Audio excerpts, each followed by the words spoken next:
ukhuluma uthi ngiqamba manga mina ngihlala eMzumbe. Nangihlala eMzumbe ngoba akunamfazi engizohlala naye. Uma ubona ngingezi kwakho angikukhethi ngoba nakho ngikuzonda noma ngingakufuni. Ngikukhetha ngoba laba abanye uma eke wathi uMakhumalo into akayenzi, laba abanye bavele bathi nabo abayenzi leyo nto. Kaze ngawo Somandla kincane. Ngaze ngayikakaramba. Yazi uMthombeni gives me so much credit. Buka into ebulala uMzumbe ngokukaMthombeni ukuthi unomuntu afuna ukumbonela eMzumbe kuphela o specific. Uma ngaba nasha kuhlale bani eMzumbe ohlezi ufile uMzumbe for as long as lo muntu enamrekada njengomuntu ozovusa umuzi wakhe engekho madaba nasemzumbe.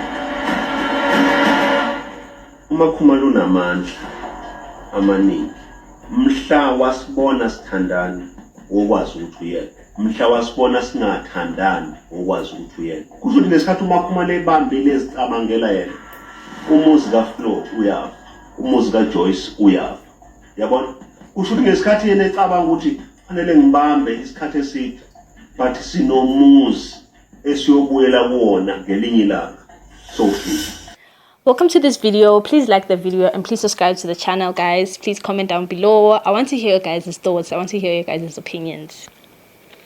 In the past episodes, we've seen Uguti Mselegu has complained Uguti Umzumbe is falling apart, and that is because he has bought houses for the wives in the city, therefore leading the homestead in Genabantu. But yesterday and also in the previous episode, we see that actually ufuna ukuthi uMakhumalo ayohlala khona. He wants Makhumalo to go and live in Mzumbe. It's not because he bought houses for the wives, but it's because he specifically wants Makhumalo to go and live in Mzumbe.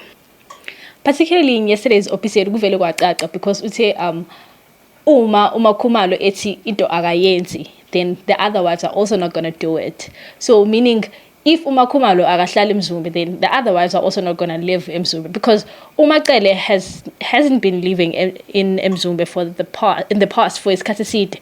So why is it only now that uMzumbe awunabantu? And why isn't this topic addressed to a specific somebody? But no, okay, siyabona ke manje ukuthi okay, no, inkinga ukuthi uMakhumalo akahlala eMzumbe. Inkinga lapho.